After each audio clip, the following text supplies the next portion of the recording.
Saudara, fenomena dukun pengganda uang kembali muncul di Indonesia. Kemunculan dukun pengganda uang diduga karena secara sosiologis tak sedikit masyarakat yang mudah tergiur dengan kemewahan. Sehingga mereka ingin cepat memiliki kemewahan dengan cara yang instan. Namun celakanya, para dukun pengganda uang ini selalu memakan korban. Dalam kasus yang sama, selalu berujung pada hilangnya nyawa. Belum lama ini, saudara, seorang dukun pengganda uang bersama seorang temannya di Banjarnegara, Jawa Tengah ditangkap polisi.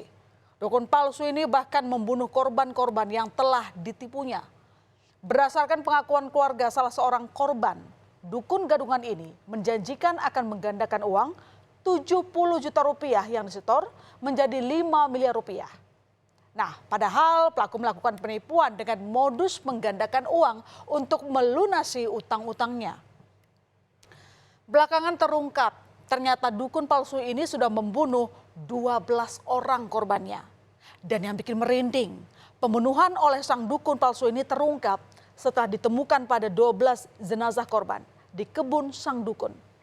Terungkapnya tindakan jahat dukun palsu ini setelah ada salah satu korban yang melaporkan ke polisi setelah menerima pesan singkat yang juga bikin merinding. Polisi pun ungkap isi pesan sang korban. Jadi jumlahnya 12 jenazah. Awal mulanya rekan-rekan bahwa awal mulanya pengungkapan kasus ini adalah adanya laporan dari saudara Gledes. Saudara Gledes ini adalah anak daripada korban. Korban pertama itu saudara Parianto. Jadi di handphonenya saudara Parianto ini ditemukan WA sebelum dibunuh yang bunyinya, "Ini di rumahnya Pak Slamet Tohari. Kalau ada apa-apa hari Minggu ayah tidak kembali, tolong cari saya dengan aparat di rumahnya Pak Slamet Tohari." Kebun sang dukun tempat mengubur semua jenazah korbannya ini berada di lereng bukit, saudara. Korbannya berasal dari berbagai daerah, mulai dari Pekalongan, Jawa Tengah, Palembang, Sumatera Selatan, Yogyakarta, hingga Sukabumi, Jawa Barat. Lahan tempat mengubur para korban belakangan diketahui memang milik keluarga pelaku. Sepengetahuan warga sekitar pun, kebun di lereng bukit itu biasanya dipakai untuk menanam sayur. Dan selain terbuai dengan aksi penggandaan uang, para korban biasanya terlebih dahulu diajak pelaku untuk menjalankan sebuah ritual.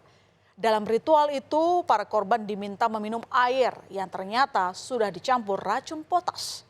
Pelaku pun menunggu korban hingga tak berdaya dan kehilangan nyawa untuk selanjutnya dikubur sebagai upaya meninggalkan jejak kejahatannya. Sedangkan uang korban yang niatnya ingin digandakan sudah barang tentu dikuasai sepenuhnya oleh pelaku. Caranya gimana? Setelah Diminum kan? Setelah diminum. Pada saat diminum itu dia sekarat nggak? Tolong-tolong nggak? Nggak bisa. Kan gini kan? Dikasih minum, nah minum, glek. Pak, minuman apa ini Pak? Seperti gitu nggak? Nah. Orangnya nggak sempat bilang seperti itu. Jadi gimana? Setelah minum itu langsung sudah nggak bisa bilang apa-apa. Intinya langsung mutah sedikit, terus dia sekitar 5 menit dia sudah nggak terasa apa-apa. Ya, dan saudara,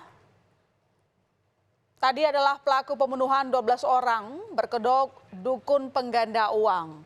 Pria bernama Slamet Tohari ini merupakan warga Banjarnegara, Jawa Tengah. Ia diketahui sudah 5 tahun dikenal sebagai dukun pengganda uang oleh warga. Slamet kerap mempromosikan aksinya itu di media sosial Facebook. Dan ternyata pelaku ini merupakan residivis kasus peredaran uang palsu di tahun 2019. Dengan terungkapnya aksi Slamet Tohari, warga sekitar pun menjadi resah. Warga khawatir Slamet masih memiliki kaki tangan yang bisa mengancam keamanan warga. Kepala desa setempat mengungkap pelaku dikenal sebagai sosok yang jarang bergaul di desanya. Bahkan di sekitar kebun sayuran milik orang tuanya ini, saudara, Slamet jarang terlihat ataupun bertani. Orangnya dan usahanya memang kelihatannya juga kurang jelas. Terus memang dikenal sebagai dukun atau seperti apa dia itu? Kalau itu karena saya tahu berdasarkan ada ini pengadu ke saya, orang dari Pekalongan, bahwa waktu hari ini pernah menjadi seorang, yaitu untuk penggandaan uang apa itu, tapi akhirnya kan nihil. Masyarakat juga pada ini Pak, kaget dan juga resah sebenarnya dengan kejadian seperti ini. Dan saudara, kasus serupa tapi tak sama pernah terjadi dan menghebohkan di tahun 2017 silam, di mana seorang pria bernama Taat Pribadi alias Dimas Kanjeng pernah mengakui bisa menggandakan uang.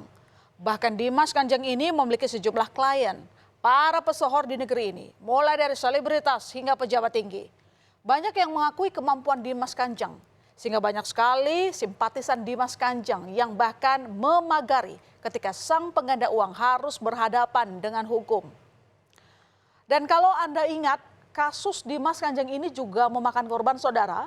Dimas Kanjeng disebut menganjurkan pembunuhan kepada 2 anak buahnya, sekaligus merencanakannya. 2 anak buah Dimas Kanjeng itu dibunuh pada Februari 2015 dan April 2016. Keduanya dibunuh karena dikhawatirkan akan membocorkan rahasia Dimas Kanjeng terkait praktik penggandaan uang. Dan singkat cerita, Dimas Kanjeng pun menghadapi meja hijau hingga akhirnya didakwa untuk sejumlah kasus penipuan dan pembunuhan. Secara kumulatif, Dimas Kanjeng divonis 21 tahun penjara dalam 3 perkara yang menjeratnya. Mulai dari perkara penipuan sebesar 10 miliar rupiah hingga pembunuhan yang dilakukan terhadap 2 anak buahnya. Dari vonis yang diterima Dimas Kanjeng ini, keluarga para korban, baik korban pembunuhan maupun penipuan, merasa sangat kecewa.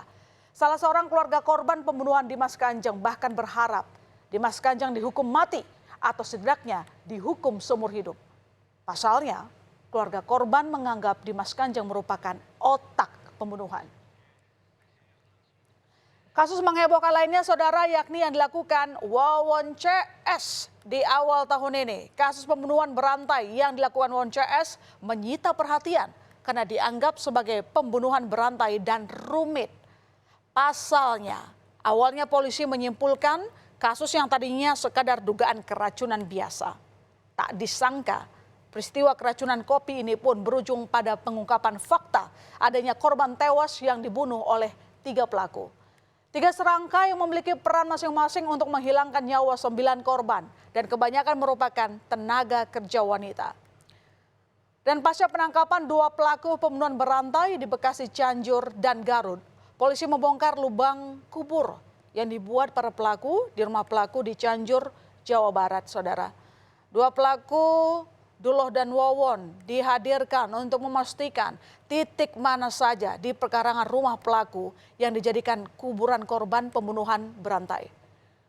2 motif yang ditemukan polisi dalam kasus ini, ketika pelaku sebelumnya hendak menipu para TKW dengan menawarkan iming-iming kekayaan dengan mengaku bisa menggandakan uang. Fenomena dukun pengganda uang belakangan selaras dengan kekerasan yang berujung pembunuhan. Modusnya banyak ditiru lantaran mereka ingin menutupi jejak kejahatan dengan membunuh orang-orang yang mengetahui perbuatan mereka. Jika modus ini kerap ditiru, sudah tugas kita semua terus waspada agar tidak mudah tertipu. Dan pada prinsipnya tidak ada kesuksesan yang bisa diraih dengan cara-cara yang instan.